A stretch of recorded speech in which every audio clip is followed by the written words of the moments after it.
Ever wondered what it feels like for a nation to disappear from the map, only to rise from the ashes over a century later? Today, we uncover the epic story of a kingdom that once ruled from the Baltic to the Black Sea, a land of kings, knights, and fiercely proud nobles, the Kingdom of Poland. In the 16th century, Poland wasn't just a country. It was one of Europe's greatest powers. United with Lithuania, it formed the Polish-Lithuanian Commonwealth, a vast, multicultural realm of astonishing wealth, culture, and religious tolerance. Its kings, like the great Sigismund I and his son Sigismund II Augustus, reigned over an empire that stretched from modern-day Ukraine all the way to the Baltic coast. They were the architects of a golden age. But power, as it so often does, came with a hidden price. The very foundation of this great kingdom held the seeds of its own downfall. The Polish nobility, the Szlachta, were not just subjects. They were kingmakers. They held immense power, demanding the right to choose their own king in a system known as the Golden Liberty.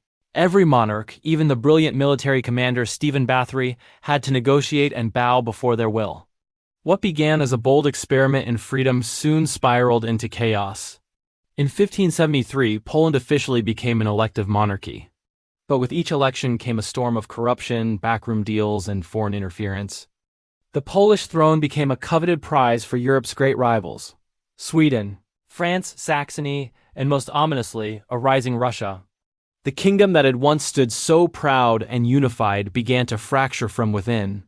By the 18th century, Poland was weakened, its political system paralyzed. Its three powerful neighbors, Russia, Prussia, and Austria, saw their chance. In 1772, they moved in, carving up Poland for themselves in the First Partition. It was a shocking act of aggression that stunned Europe. But it was only the beginning.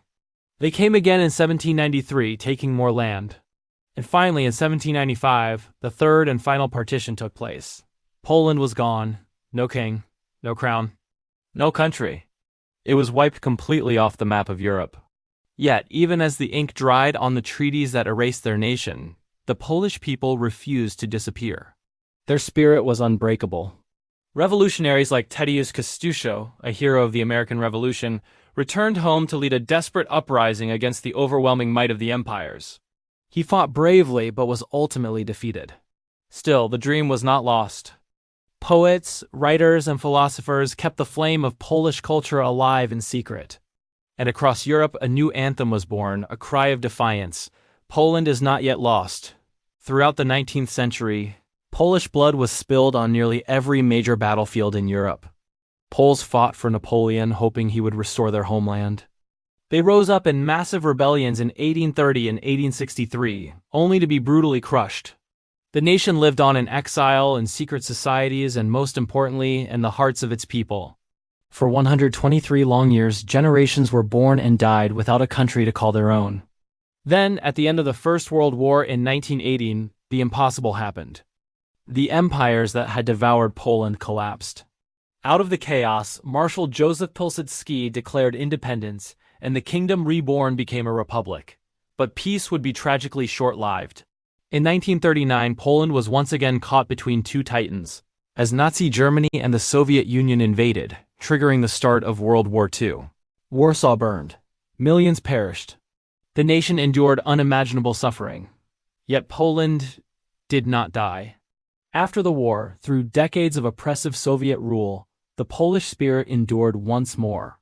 It sparked in the shipyards of Gdańsk with the Solidarity movement, a peaceful revolution that defied an empire. It culminated in the fall of the Iron Curtain, helping to free half a continent.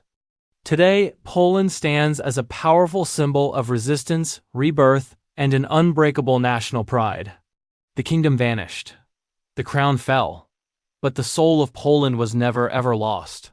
Thank you so much for joining me on this incredible journey through history. If you enjoyed this story, please hit that like button, subscribe, and ring the bell so you don't miss our next video. See you next time.